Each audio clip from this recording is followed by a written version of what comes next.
Good morning, good afternoon, good evening. Welcome to Hands on SAP Dev with Hugh Macro. That's me, DJ, and I'm super excited for another episode, and this is going to be a really special episode. I'm sitting here in a rainy, dull Manchester afternoon with my coffee here. Good evening, Mahesh, der einzige wahre Kobold. Good day to you indeed, and thank you so much for subscribing 2 months, currently on a 2-month streak. Subscribing through your Twitch Prime account. That's brilliant. Thank you so much. I really appreciate that. Fritzau, hello there, hello there, hello there. And Robert Dino and Freddie. And, hello, Freddie.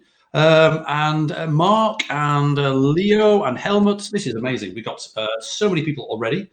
Good morning. So Mark says good morning, moin moin, to, I think you all know, our special guest. We've got a super exciting episode for you today. It's going to be an hour as usual, and it's Mr. Thomas Jung, as you I'm sure know. He's sitting over there. I'm going to point over there to my screen, which you can't see. But Thomas is sitting over there in the green room, which is a feature of Lightstream that I'm really impressed with. So Thomas is going to come on in a few minutes and basically take the floor. One of the general ideas about Hands on SAP Dev, one of the rules I have is, less face, more code on screen, which is what I try to do. And I know that Thomas is going to provide us with some awesome stuff on his screen. So I'm looking forward to that. Max, Ola, and John, and Nabheet, and MKGE75, good afternoon. I never know whether to use your sort of Twitch names or your real names if I know, and sometimes if I don't know or can't remember, it's embarrassing. It's like, oh my goodness, what should I be doing? So I'm probably making all sorts of faux pas here. But anyway, Freddie, my nephew Freddie is on Twitch as well. Hello, Freddie. Welcome. Shouldn't you be at school, or is school finished already? Anyway, welcome, Freddie. So we have a very great friend of mine, Thomas, on the stream, and I'm sure he won't swear. So yeah, welcome, Freddie. Brilliant. Okay, I was going to share some stuff, and in fact, it reminds me, I was going to share some stuff with you. Let me just before we start with Tom, I'm going to share my main screen, browser screen. Let me unlock this and share. I'll share the whole screen. There we go. And what I wanted to share, and it's a really small thing, right? It's a really small thing that I want to share, which is, and I'm sure Freddie knows about this as well. This is Project Euler. I've just realized I've not changed the resolution of my screen, but I'm not going to be sharing my screen very much. If you don't know already, projecteuler.net is an awesome website with all sorts of sort of math-related puzzles, but you don't have to be that good at maths to do them. I'm useless at maths, and I can get through a lot of them. And if you want a way to practice, there we go. There it is. Okay, I know why. I know why I'm not sharing. Anyway, I'm gonna pass on that. If you want a way to practice, then Project Euler is a really good site. And I'm going to use Project Euler. Let me go back to my intro. I'm going to use Project Euler to riff on some functional programming concepts over the next few weeks. So if you want to sort of take part in those, have a look at Project Euler, the first few exercises. Thanks, Max. Yes, I don't know what's going on there. I'm going to be using Project Euler. Anyway, I'm going to stop rambling now. I'm going to switch to our guest over here. So hopefully we should see. Why can't we see? There we go. Perfect. So you should now see a VS Code on the screen, and you should see me, and you should see Mr. Thomas Jung. Welcome. Thanks. Good to be on. Fantastic. So this is a classic Thomas Jung sort of office scene. I'm sure many of us who have followed Thomas being the superstar that he is on many of his videos and everything, I'm sort of familiar with the background. I mean, I'm not going to dig in too much, but I can see your cabinet behind with some awesome stuff in it, and Thomas's large headphones that he wears all the time. So super excited to have you on. So I think, is this your first time on Hands on SAP Dev? Actually being on the video and everything. Yeah. I try to join and watch live. Time zones can be a challenge, but the Wednesday ones are usually the ones I try to jump on if I can. Yes, no, exactly. I mean, sorry, what I meant was this is your first time as a guest appearing on. I mean, I know that you join when you can, which is awesome. But yes, of course, the time zones are always an issue. I mean, the Friday morning one that I do, of course, is really, really bad for you and colleagues over in the US, which is the reason why I try when I do a Wednesday one to try and do it around this time, so sort of catch you folks in the morning. But it's less good for me because my brain sort of switches itself off around midday. But anyway, welcome so much to the stream. We got loads of folks on already, and lots of people saying hi and howdy and everything. So I'm going to stop rambling now and basically hand over to you. You've got some stuff to show us related to the CAP and what you've been doing. You've got some projects internally, or sorry, not internally necessarily, but you've got some projects you've been working on with CAP and other stuff. So take it away, Thomas. Yeah, so my turn to ramble now. But yeah, feel free to jump in, ask as we go and stuff. What I thought I'd do is I'd share a project that we have been working on. My team inside SAP has been working on. And why don't I start by showing you the finished product, and then there's a particular part of it that I want to pull out. Yeah. But the website that we built recently, and it's live on the internet, available to SAP customers. So you do have to have an S user to get in to see it. So I won't go into too much of the data that's in the site, but it is to share roadmap data. So if you've ever worked with the roadmaps before, you know that you have to go to the service marketplace and you have to search, and then you get a PDF per product, and it's kind of hard to pick through. It's very static, and the idea was we wanted to create something that was a little more attractive, a little more interactive. You could search across products and across processes and see the same sort of roadmap information in a much nicer, easier to consume format. Now, this is we built all this from scratch. It is all CAP on the back end. Cool. So the database is HANA, CAP, OData, V4, Node.js. The front end is React. So I thought it was kind of interesting to show this. Yes, we really do use this technology ourselves inside SAP when we're building things, even things like this that are just for our customers to consume. The other thing that I thought was interesting about it, the fact that the front end is React. We talk about how CAP isn't locked into just SAP technologies, but sometimes it seems that way. All the use cases, all the examples are quite often that's the case.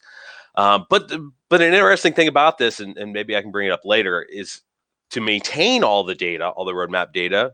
We used a Fiori Elements application. So for internal facing, that's what our product managers use to maintain the roadmap data. They're using Fiori, which it's really transactional and it's really good for that sort of thing. But then the customer facing interactive site is all in React, and I think that's a pretty nice use case for CAP and a nice showcase. The part that I wanted to drill into, I don't want to go into all of it. I mean, it's a big application. There's lots of different aspects, and I learned a lot doing this project because unlike when you're building a demo or an example, you have to put everything together into one application, including security and maintainability, and it's got circuit breaking for to protect against too much load, and we're using blue-green deployment. We had to put specialized security in, like I said, because only SAP customers are allowed to see the site. So there was a lot of moving parts, and I don't want to go into all that today. But the one thing that I wanted to show, I thought this would be interesting, is the search.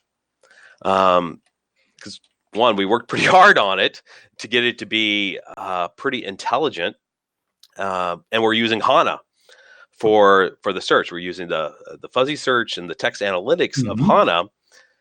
but we tied it all in via CAP.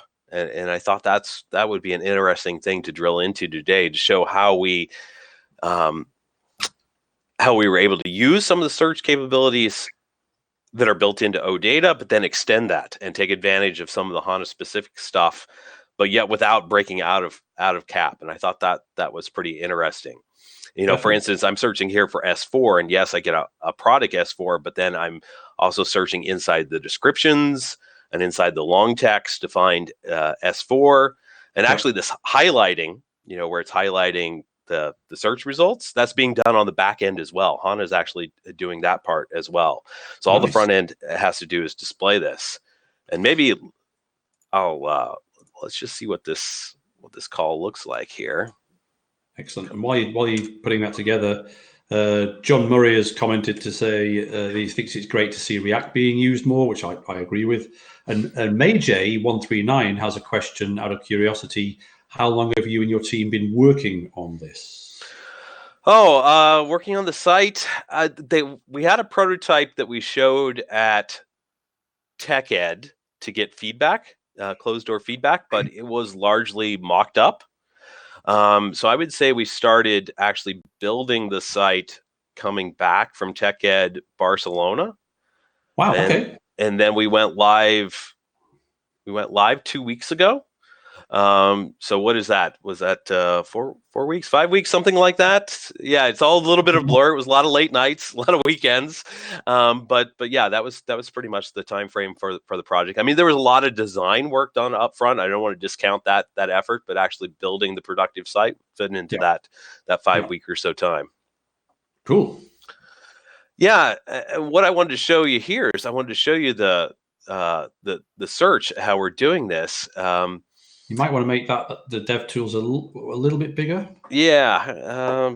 Control plus, Command plus, Control Where's plus. plus on my? There we are. Where's my keyboard? Where's my keyboard? Yeah. I'm using a different keyboard because I'm streaming over here. It's not my usual keyboard. So is that a little bit bigger? Is that a little bit better? Thanks. Yeah. The main thing that I wanted to show here, and actually this is not. That's the fast search. That's not the one I wanted. Let me see here. I want to, yeah. Oh, shoot. Now I lost. There it is. That's what I want. I want to show that we are doing the search via the OData service itself. So you see the call here, OData v4 roadmap. We're using the $search. Which is new in v4, right? I mean, it wasn't. Yeah. That's not available in v2. No, I believe it is in v2. Is it in v2 as well? Yes, because we're actually using this in the Fiori UI via the v2 the proxy as well, and it works there as well. Cool. And even Fiori elements, the search box in the Fiori elements templates will generate calls to the $search. Although the OData v2 wrapper that SAP has shipped for Node.js did not until recently properly support the search parameter. That's a recent patch that they corrected. Okay. But yeah, what I wanted to show here is mainly just the fact that we are using the standard $search. So no custom logic on the back end to perform the search.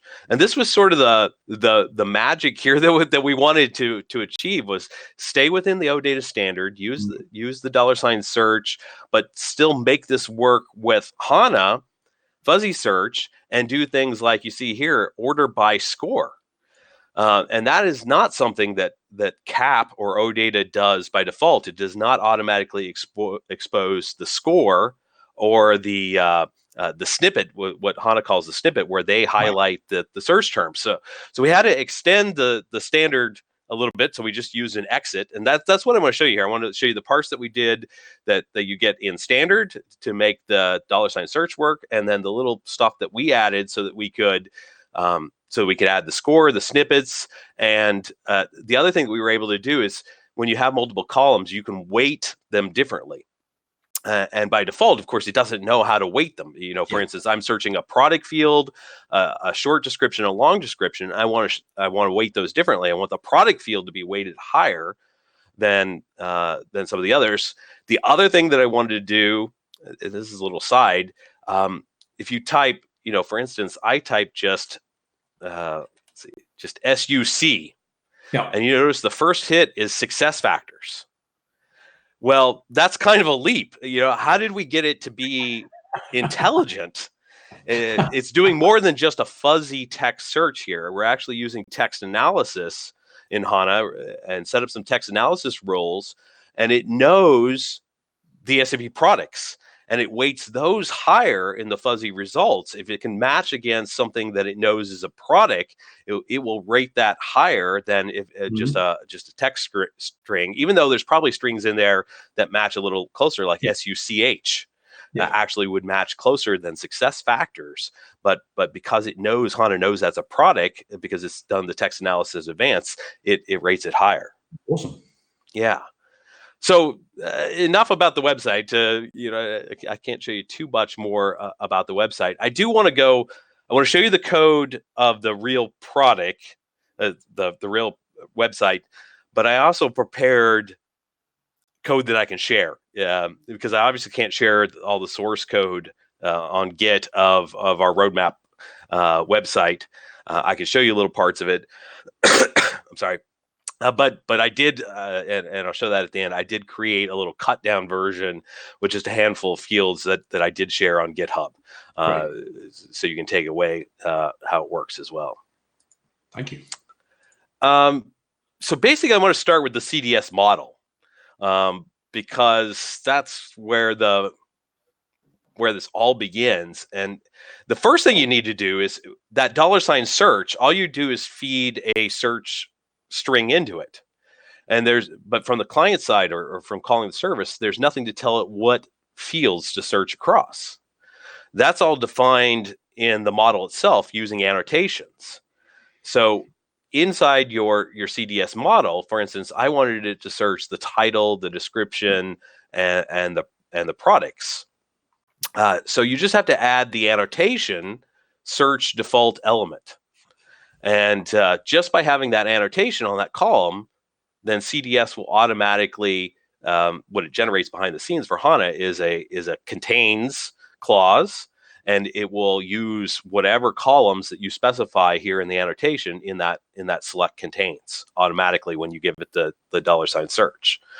So that's the first little piece of the puzzle of putting this together, is just knowing to use this annotation, and then it will use those fields for the search. That's definitely on my list for 2020 to learn more about annotations generally. And I think it must be for all of us here on Hands-on SAP Dev. Yeah, and you'll see I use a lot of annotations here. I mean, I have some basic ones for description. I did pull out. And maybe that's because I have a Fiori Elements maintenance UI, I've got a lot of annotations in this project, but that's perhaps a topic for another day. Yeah. The other thing that I wanted to do with the search is, you saw we did an order by score, and to me this one's a little obvious, and I was a little disappointed that maybe the built-in search capability didn't do this automatically, which is order by the score. Because you want if you're doing a fuzzy search, it's assigning a score, a relative score of how well it matches. And by default, it does not order by that, or it does not include that in the sort. And we wanted that. So we needed to put it in the output. But for the OData service to have it, I needed to add it. So I added it as a virtual column, and therefore it doesn't get added to the database table, because this is actually an entity that I'm persisting into the database. But I needed it in the output, so I needed my exit to be able to fill it. So I added a virtual column for the score, and then the same thing for the snippets, where we're taking the text, and it does two things. HANA will focus in, if it's a large piece of text, it will focus in on the 50 or 60 characters where the hit result takes place, and it put little ... on the front and back of it, and then it'll mark it with bold, so that the search result stands out. So you saw that in the UI. That's all happening on the back end, but I needed extra fields to put those in as well, because sometimes you want to use the unaltered full version, and sometimes you want the snippet version. So I just created virtual fields for those. Definitely, and we got getting some comments on the chat from Freddie and Mahesh and from Leo as well. You know, a lot of really positive statements, especially from Leo about seeing lots of different stuff in this entity alone that we haven't seen before. I mean, I remember discussing with the CAP community how to build a computed field. I think it was a question from Pierre, and the way we solved that particular time was by having a definition at the service definition layer, not at the data model layer. But this is a really cool alternative. Yeah, and I thought about both those. The nice thing here is I put it at the entity level, and then it comes through in my views as well. I have a bunch of views that we do reporting on as well, and I was able, by putting it at this level, to get it into those database views as well, which is pretty cool. But yeah, there's a lot of stuff going on here, and some of the stuff like we talked before. I actually started using a managed entity for my modified, create by, modified by, but then I had some problems with the OData v2 wrapper, the proxy, not handling the data type on the date time, so I had to change that and model those fields myself. So there's some weird stuff in here too to work around some little problems, but for the most part, this is turned out quite well here. Yeah. But yeah, continuing with the search part of this, the other part that I needed to do in the database, this would have been enough, to expose the fields and whatnot. The other thing that I needed to do, obviously, was create some full text indexes. So if we look here at my roadmap, and I had to do this for each of the columns that I wanted to be able to search on. Let's look at the product one here for a minute. So I just create a full text index, and I tell it, my table name, and the field that I want it to be on. So each of those search fields, and actually I did a couple others that I didn't expose through search because I'm accessing them different ways as well. But I create a full text search. I do make it fuzzy because that's my primary way that I am searching. Yeah.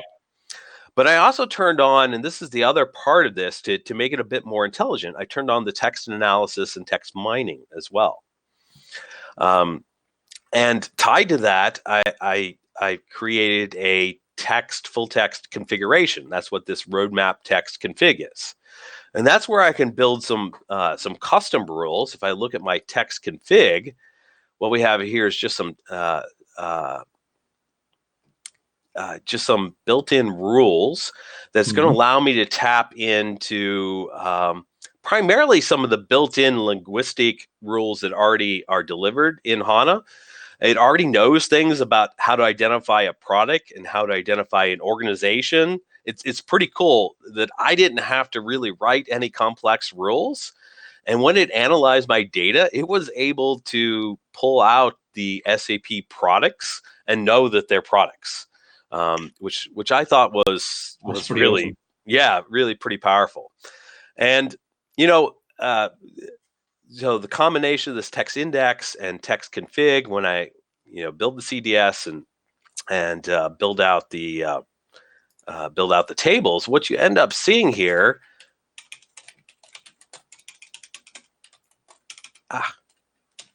Tell I'm not used to this keyboard. It's a very different keyboard. If I look at the tables that it generates, yes, it generates my regular entity tables. So roadmap attachments, and roadmap is my main table. And then I've got a couple child entities here for storing one-to-many relationships. We've got some sub things going on here, but for the most part, it's this main entity roadmap. But you see all these other tables that get generated here. So the text analysis results for each of those full text indexes, that goes into a separate table. The text mining all goes into a couple separate tables here, and it's interesting because you could just go look at these the results of these tables. You can select against them directly. That's one of the nice things. Yeah. You don't have to go through any sort of special processing to access the results. Although when you do a fuzzy search, and I'll show you the actual fuzzy search here in a minute, when you do the search, it's going to use some of this information automatically because it's all tied there in the full text index. But you can also just go directly against these tables if you want to say do a text analysis search. So let me show you what. Let's say, for instance, let's look at the products table here.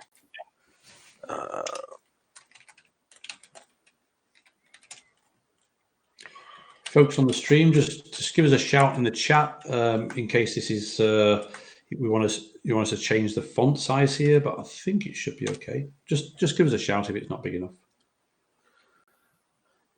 Yeah, I mean, there's lots of columns coming out. I just did a select star against one of the text analysis tables. The main thing I wanted to show here is the text analysis tables are analyzing this product table, and it's pulling out things like SAP S/4HANA Cloud. It's finding that inside the text strings, and it knows that it's a product. This is the classification column. Yeah. I didn't do that. I didn't tell it that S/4HANA Cloud or S/4HANA is a product. It's picking that up from the context of how the text is used.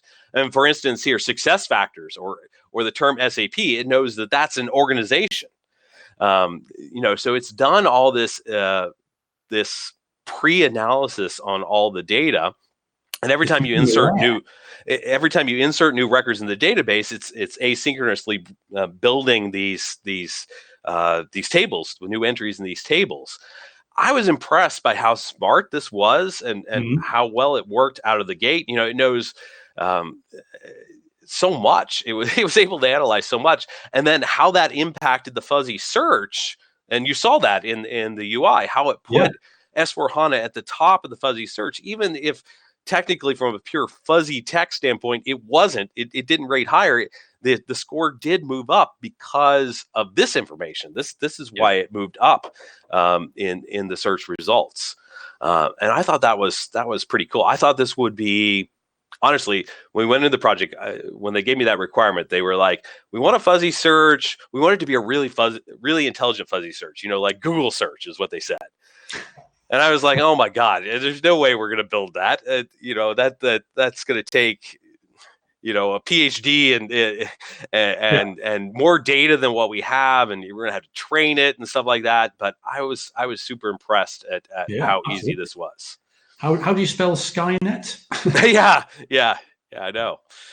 So that's the two back-end parts here. Now we got our text analysis and we got our text index and we got our virtual fields.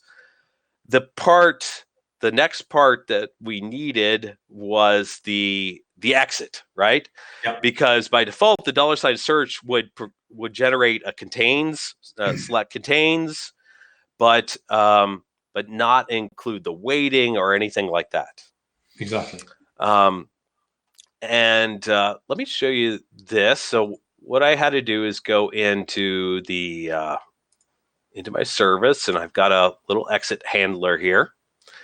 And I've got other stuff going on in this exit handler, mainly for the Fiori UI, where I wanted to do a bunch of validation. So, cool.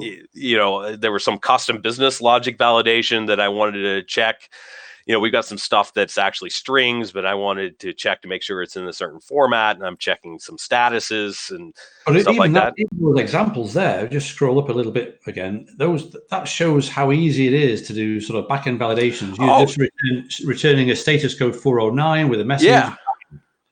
Yeah, it was super easy. I mean, and the fact that I hadn't tried this before, that I'm doing it before on both update and create for this entity. I'm catching them all, and you just send the reject back with a custom message, and then that's the message that appears in the Fiori UI when you're editing. It was super easy.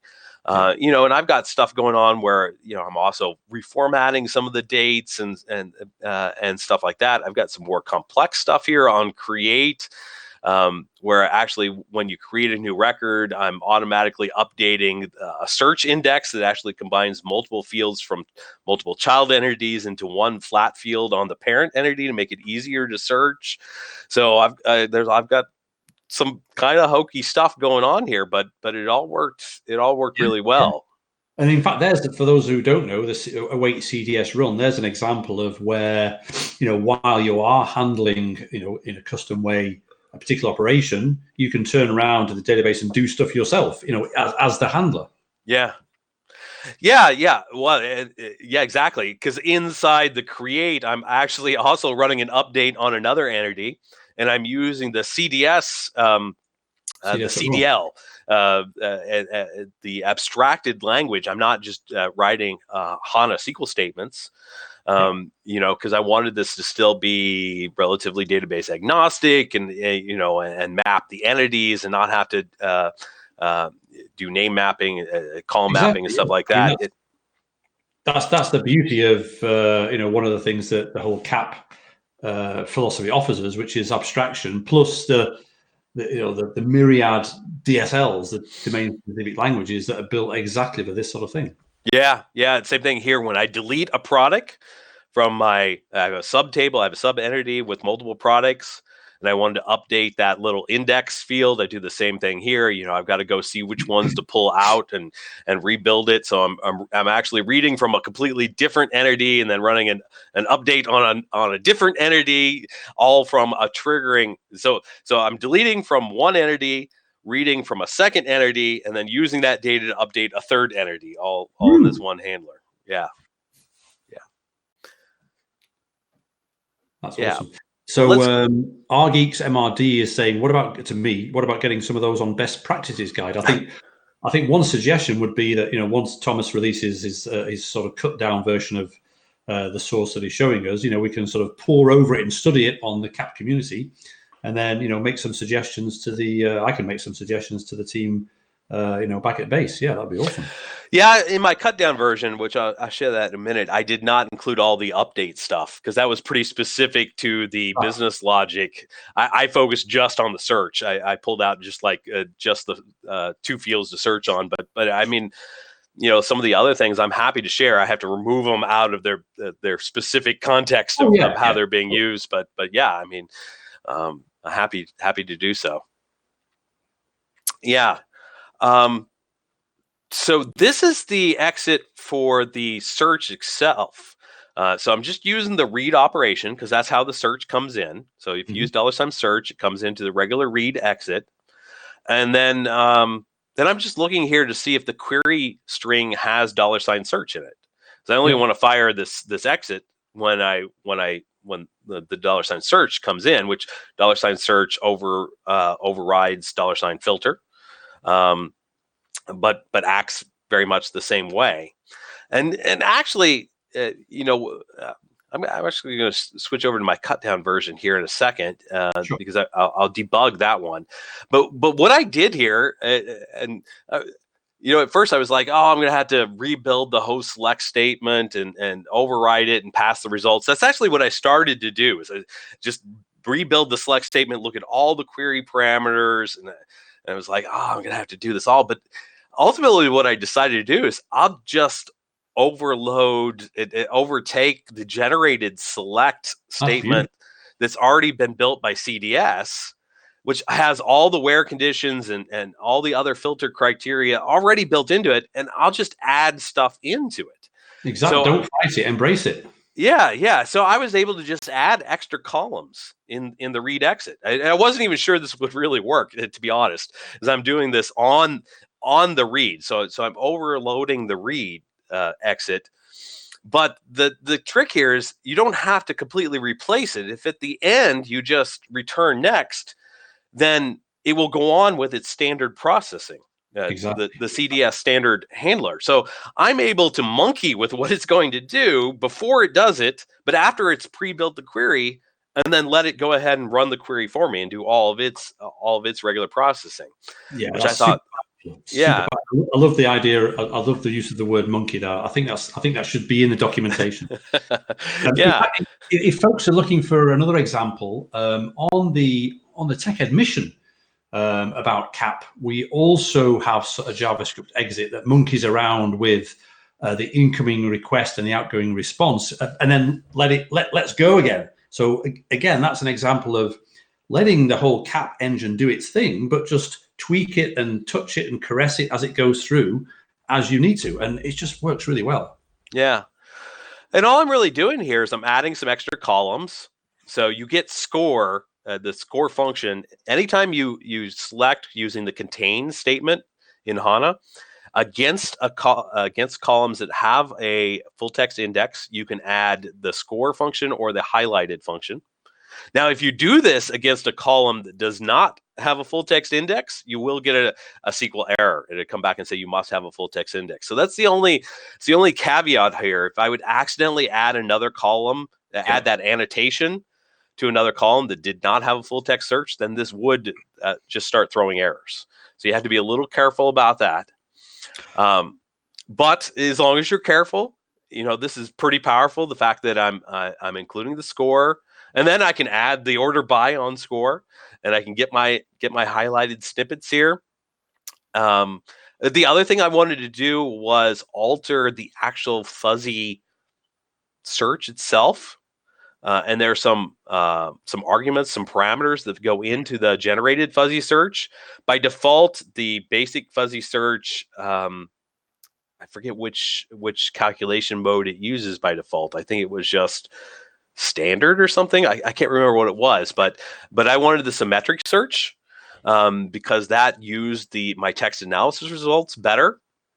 And then this is my fuzziness level. And it's kind of ironic because I built this, I don't know, 45 minutes, an hour playing around, debugging, seeing what I could use from the standard query, testing it out. Then I spent, I'm almost embarrassed to say this, but I spent like 4 more hours playing around with this fuzziness percentage, dialing it in to get the right amount, because there's no science to this, right? No.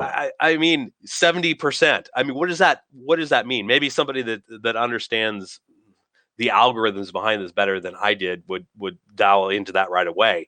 But what I had to do is just sit here and I just change this, 69%. 70%, 71.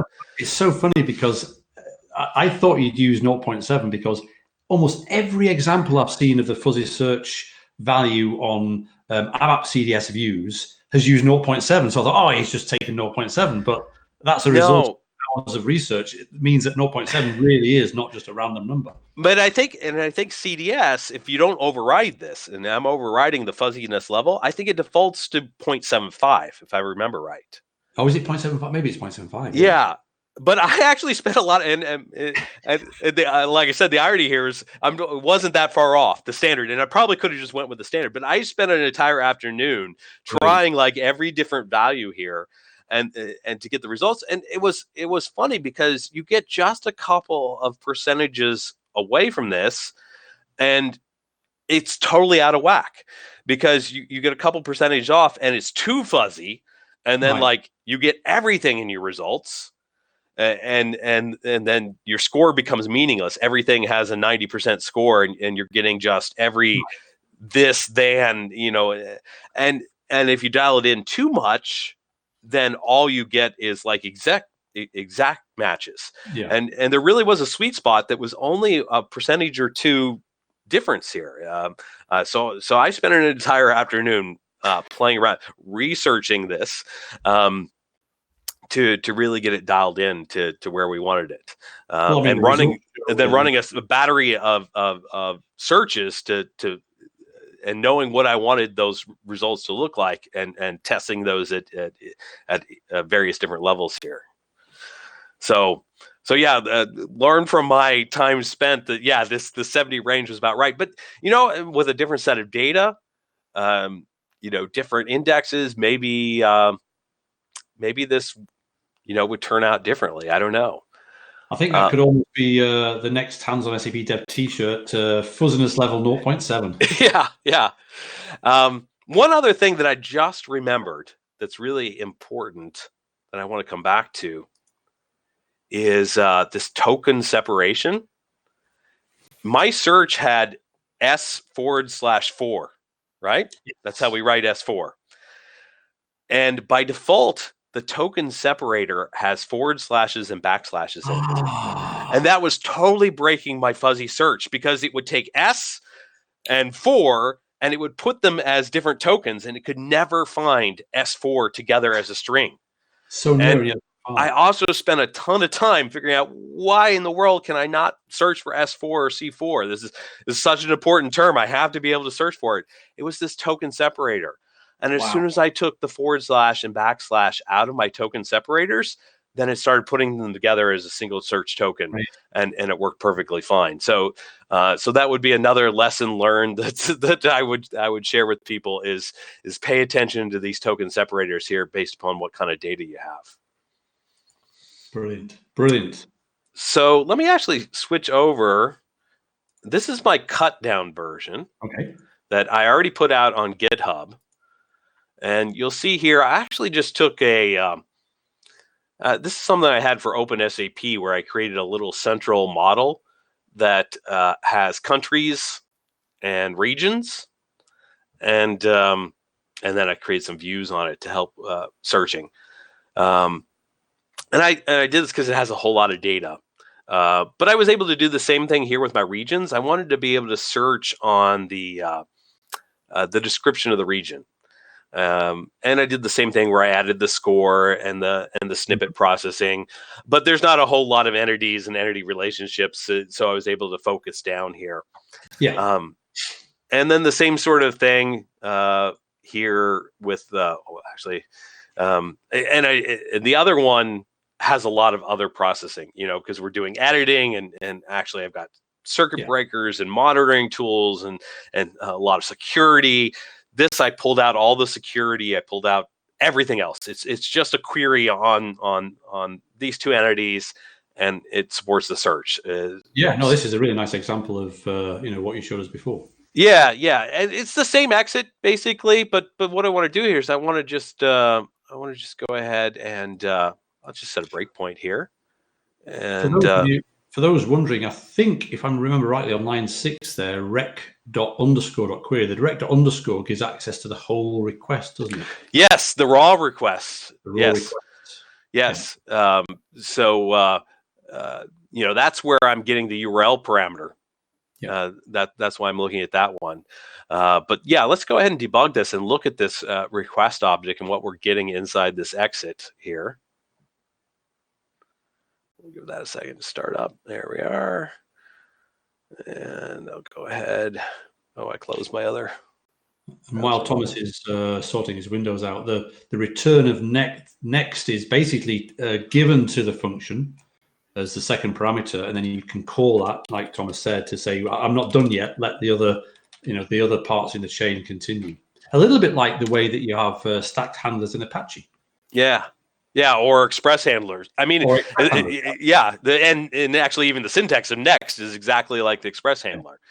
So what I'm doing here is I'm just doing a search on region, $search equals KEN. That's enough just to trigger into our exit here. And mainly I wanted to do this just to show you what's going on inside of select. And what you see here is, or actually, let's back up. You were talking about the request and the fact that we've got the underscore object here. This is a pretty powerful one as well, and I've used this as well. So you can see the original OData request, the pre-built OData response, the path, the query string. Pretty much everything you need, really. Yeah. So if you want the raw object, or you can also use this, and I've used this before, the raw request object. If you are when you're inside the express handler, and if you've tied, say, security to the express handler, or HANA connection pooling to the express handler, you can use this request._ to get access to the because Express puts those things and attaches them to the request object automatically. And because you're getting the raw request object, you can go get those. So if you want the pure HANA handler, if you want the original, say UAA token, the raw token, as opposed to what CDS has already parsed for you, you can use that to go get that. That's really powerful. Now I'm not doing that in this case. I'm letting CDS take care of it all for me. But that is a cool thing to point out.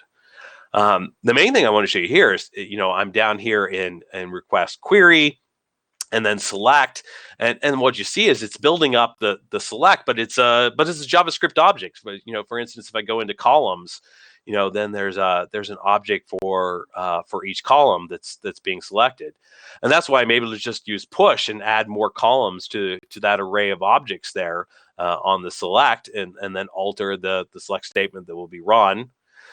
We can already see the limit and the where were generated by CDS. The main thing here is probably the from here. So we've got the from has the entity. It's the where that I wanted to look at actually. So you see CDS is already generated where contains, right? And then it has certain arguments on it. And if we look at the arguments, we see an array of which objects, the value, and the fact that it's saying function fuzzy, and then there are arguments for our fuzzy as well. See, the default limit is 0.75, and the default calculation mode is substring search. Right. That was all generated by standard CDS. So that's what you get if you just use the built-in $search and the annotation, which is perfectly fine if you want a basic fuzzy search. But as I showed here, I wanted to override the fuzziness level. I wanted to change the calculation mode, and I wanted to add these additional functions. All worked perfectly fine. I mean, I'm just overriding the already generated values in the case of the arguments. And then I'm adding the extra columns there. So nothing too fancy going on. Sure. Let's continue. Yeah, and of course it's timed out now because it's taken so long. I've got the timeout handler on there, but yeah, maybe just show you the standalone search here. If I mean, having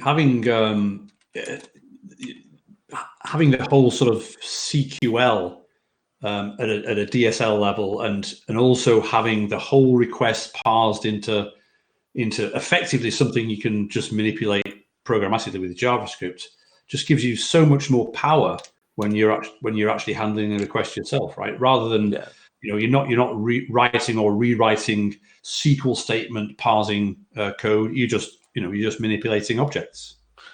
Yeah. And I've done something evil here, haven't I? Oh, it can't run. It can't connect to my HANA database. I wonder why. I've got I had it all ready to go. I had my HANA running locally. This worked before we started, but now it's not. Now it's not connecting with HANA. I don't know. But that's okay. I had to play around. I was just going to run the search without the debugger to show you the results, but I've largely already showed you that from the real example over in. Oh, now I can't get my window. From the roadmap site. So apologize that's. Well, maybe some folks on the stream have questions. If you've got any questions, put them in the stream, and we can see if Thomas will be able to address them. I mean, I've got a question. I don't want to switch gears a little bit. Yeah. Maybe you could tell us a little bit about your experience with either yourself or with whatever team it was, how they managed to build the React front end with the OData. Were there any challenges there? What was interesting? What did you learn from that, or were you not involved in that? Yeah, I mean, it was the React parts. A lot of it was actually outsourced to external to an external company, and we contracted them to build a lot of that from our design. We had a designer on our team that designed it. But one thing I wanted that I will share there. Let me see here. What I did for them.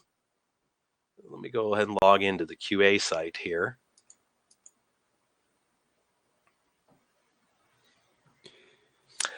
Is I took all the OData endpoints and the REST endpoints, and I built a Swagger API site for them. Nice. I'm just using I'm generating this on the fly. I didn't hand code any of this stuff, and I can show this real quick.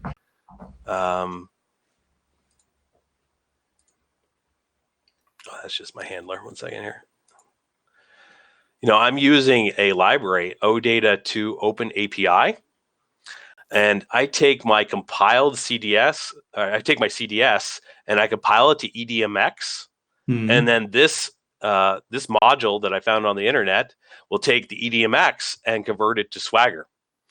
That's pretty nice, isn't it? I mean, the whole idea of the heart of a lot of what CAP is powered by is what we call CSN, core schema notation, which is basically a JSON-like structure that is used to represent what you would write in CDS.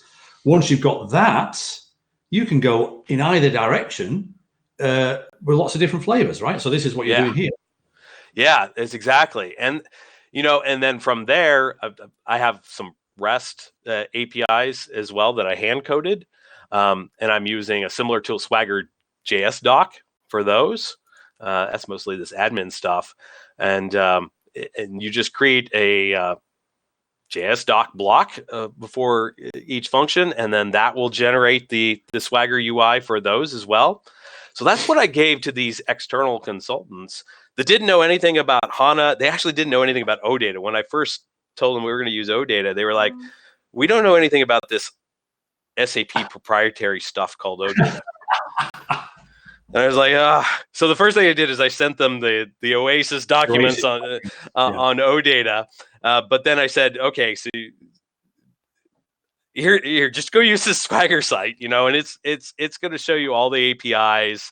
So for instance, all the OData APIs, and and you can come here and do the get statements, and the standard parameters are all here, and you can test them all from here. So that's what they did. Is they used this, So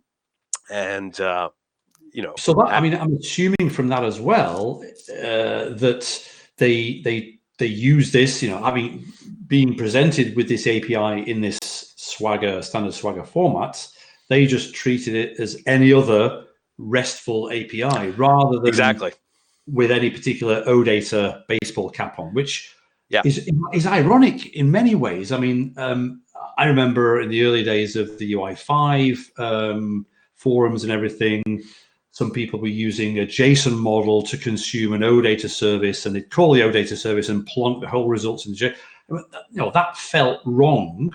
Whereas actually using an OData endpoint as a plain JSON-based REST API is okay.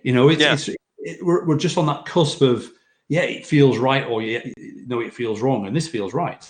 Yeah, and that's exactly what I told him to do. I said, just forget that I ever even mentioned the term OData. These are just REST endpoints. Just treat them like that. Here are the URL parameters that they have. You can go read the OData documentation if you want, or just test them here, or ask me about, how they work. Like I had explained to them the difference between $filter and $search, and what kind of, and when you're using $filter, you can use contains and give them some of the syntax. But, once they got past the idea that this was somehow something special and just treated it as a REST, then things went really good. Absolutely. Yeah. I've got a question from the einzige wahre Kobold, and the first statement is, maybe it's a bit off topic, but you should know by now, folks, nothing is off topic. Dev. So he's saying that your font uses ligatures. Is it Cascadia code, and are you happy with it? Yes. It is the new Cascadia code from Microsoft. And I am happy with it. I really like it. I think it's cool. And when we tried this out at TechEd, the ligatures I didn't have them set up in VS Code. You do have to, that is an extra setting in VS Code. And it is not exposed. If you go into just the settings UI, it's not exposed. You've got to go into the JSON to actually turn on the ligatures. But once you do, I really like them, particularly the not equals. it really stands out when you're reading the code. I like it a lot. I think it makes the code more readable. Quick scan of the code, and I like the font in general. I think it's I think it's easy on the eyes, but yeah, and I've spent a lot of time looking at it lately, but in this project. But yeah, I'm real happy with it. In fact, funnily enough, I mean, folks won't know, but Thomas and I were just talking exactly about this last week, weren't we? Because you were showing me something, and I'd been playing around with Cascadia as well and got ligatures working because I've been writing some Elm code, and the person I'm following uses ligatures because in Elm there's a pipe and a greater than sign that becomes a triangle, which I thought was absolutely beautiful. So that drove me to set up ligatures as well. So yeah, awesome. I really like the ligature that you get on the function shortcut. Yeah, that's really nice as well. I did see another question from Srikanth somewhere. Hold on a minute. Oh yeah, here we go. Would this setup work for V2 OData too? I tried some time back, but it didn't work. Oh, the wrapper? Is that what you're referring to? Yeah, Srikanth, are you referring to the wrapper, or are you referring to the Swagger thing, or which part? Oh, Swagger, yeah. The Swagger part works too. Yes. If I go back quickly to my Swagger, you have to tell it which version of OData that it expects. So I've never tried mixing OData v2 and v4 in one Swagger definition. I'm not sure that would work since you have to tell it what version you're using. But I have used it for pure OData v2. I just have to tell it that. But in my case, I have a v2 wrapper, but I'm only using that for Fury elements. I was not exposing that outside that. So I didn't want the React people using anything but the v4. So I did not intentionally put it in my Swagger UI. But yeah, it would work if you only had v2. But I mean, we are. I mean, and maybe some people don't realize what we're talking about here. I don't know if you've covered this on a previous. We covered it briefly, but yeah, I mean, it's worth explaining in a couple of minutes left. Yeah. Yeah. So SAP has an open source Node.js module that is a v2, an OData v4 to v2 adapter, a little proxy that sits in front of your v4 service. And because the CAP Node.js doesn't have v2 support, but yet Fury elements, Fury UI5 in general, still is pretty heavily focused on v2. This comes in pretty handy. And I've been very impressed by it. There's a few little quirks. I put some tickets in internally. There's been some stuff that they've fixed just within the last couple of weeks. But been really happy with it. I was able to use it for this project to get, and I can show it real quick. While Thomas is grabbing that, I've just pasted into the chat the second tutorial in my mission, which I've just pasted there, the 6 tutorials, that takes you through using the OData adapter against an OData v4 service to make it v2. So have a look at that as well. Do the whole mission, and that particular tutorial tells you about the v2 adapter a bit more. Yeah, and this host site that you're seeing here, this is all Fury elements generated off of the v2 wrapper of our v4 CAP service. And we're using this, like I said, we give this to our internal product managers to edit the roadmap data. They can create new roadmaps from here. The search all works, the filtering, full edit, and we have editing here of the base entity with value helps.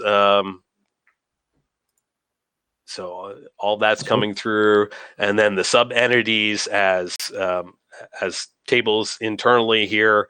Although I have, depending on the security, I have some of the features turned off. You can actually create more products and sub products. You need extra security to be able to do that. So I can't do that right now, but it shows them to you here. You know, and this is all going through that wrapper. That's awesome. Awesome. Yeah. Brilliant. We're approaching the top of the hour. It's in my time here, 15:59.